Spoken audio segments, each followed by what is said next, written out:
దేశవ్యాప్తంగా phone call చేసేవారికి కొత్త నిబంధనలైతే వచ్చాయండి. ఈ యొక్క టాపిక్ గురించి పూర్తిగా తెలుసుకుందాం. అంతకంటే ముందుగా మన ఛానల్ కొత్తగా వచ్చినట్లయితే సబ్స్క్రైబ్ బటన్ ఒక బెల్ ఐకాన్ అలా పెట్టుకోండి. ఖచ్చితంగా ఈ వీడియో క్లిక్ చేసినప్పుడైతే మందికి అయితే వీడియో షేర్ అవుతుంది. మన ఛానల్కి అయితే మీకు సపోర్ట్ అనేది ఈ విధంగా కోరుకున్నానండి.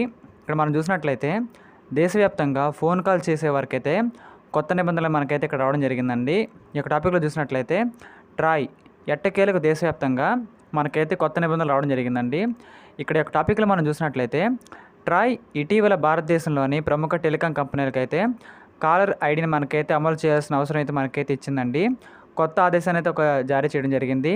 టెలికాం సేవలను ఉపయోగించే కస్టమర్లలో చాలా కాలంగా ఎవరు కాల్ చేస్తున్నారో తెలుసుకోవాలనే గందరగోళం ఖచ్చితంగా ఉందని చెప్పుకోవచ్చండి. చాలా ప్రమోషన్ కాల్స్లో కాలర్ ఐడి కనిపించకపోవడంతో కస్టమర్లు కూడా పూర్తిగా ఫిదా అయిపోయినారు చెప్పవచ్చండి. ఫిదా అయిపోయారనలో తప్పలేదని చెప్పుకోవచ్చు. అదే కారణంగా ప్రతి టెలికాం కంపెనీ కాలర్ ఐడిని ప్రదర్శించాలనే తప్పనిసరి నిబంధన మనకైతే ట్రాయ్ ఇప్పటికే అమలు చేసిందని చెప్పుకోవచ్చండి. ఈ సేవ ప్రారంభమైన తర్వాత మీ మొబైల్ ఫోన్లో అంటే మన మొబైల్ నెంబర్ ఏ నెంబర్ నుండి వచ్చిన కాల్తో పాటు ఆ వ్యక్తి పేరును కూడా మనకైతే ప్రదర్శించే సాంకేతికత అమలుకి మనకైతే ఇక్కడ చేపడుతుందని చెప్పుకోవచ్చండి. ఈ విధంగా మీరు తెలియని వ్యక్తుల నుండి వచ్చిన కాళ్ళు కూడా నిజమైనవా లేవా మోసపూరితమైన కాల్సా అని కూడా సింపుల్గా మీరైతే తెలుసుకోవచ్చండి. ఆన్లైన్ క్లాస్తో అదేవిధంగా ఆన్లైన్ కాల్స్లో మోసపోతున్న వినియోగదారులు ఊరటనిచ్చి కొత్త చట్టమే మనకైతే చెప్పుకోవచ్చు. ఇక నుంచి ఈ కాల్స్ ద్వారా మోసపోయే వారి సంఖ్య మనకే తగ్గించవచ్చు. ఇప్పుడు ఈ కొత్త రూల్తో మీకు ఏ కాల్ నుంచి అయినా సరే మీకు ఏ నెంబర్ నుంచి అయినా సరే కాల్ వచ్చినట్లయితే ఆ యొక్క నెంబర్ తాలూకా పేరు కూడా మీకైతే ఖచ్చితంగా కనబడుతుందండి, కంగారం లేకుండా.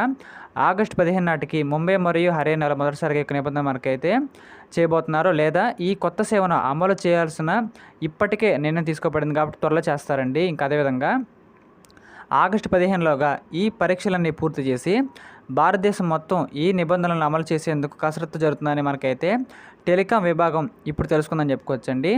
మోడీ ప్రభుత్వం మూడోసారి అమల్లోకి వచ్చిన నేపథ్యంలో దీన్ని 100 రోజుల వేడుకల రూపంలో అమలు చేసేందుకు కృషి చేస్తున్నారని చెప్పుకోవచ్చండి.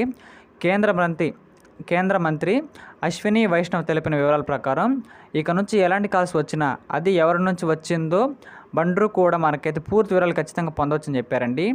వాట్సాప్ కాల్, సాధారణ కాల్, నార్మల్ కాల్ అండి పాటు అన్ని రకాల కాళ్ళు కూడా ఇదే అమలు చేయుతున్న మనకైతే ఇక్కడ నిబంధన కూడా రావడం జరిగింది. కాబట్టి ఇక మీద నుంచి మనకైతే ఏ కాల్ నుంచైనా సరే ఏ మొబైల్ నుంచి సరే మనకైతే కాల్ వచ్చినట్లయితే ఆ యొక్క నెంబర్ తాలూకా వ్యక్తి ఎవరైతే ఉన్నారో వారి పేరు కూడా ఖచ్చితంగా మనకైతే కనిపించింది. కాబట్టి అది నిజమైన వ్యక్తి నెంబరా లేదా ఫేక్ ఐడి నెంబరా అని సింపుల్గా మనం తెలుసుకోవచ్చు. కాబట్టి మనం అయితే తెలుసుకున్న తర్వాత కాల్ మాట్లాడడానికి అవకాశం ఉంటుందని చెప్పుకోవచ్చండి.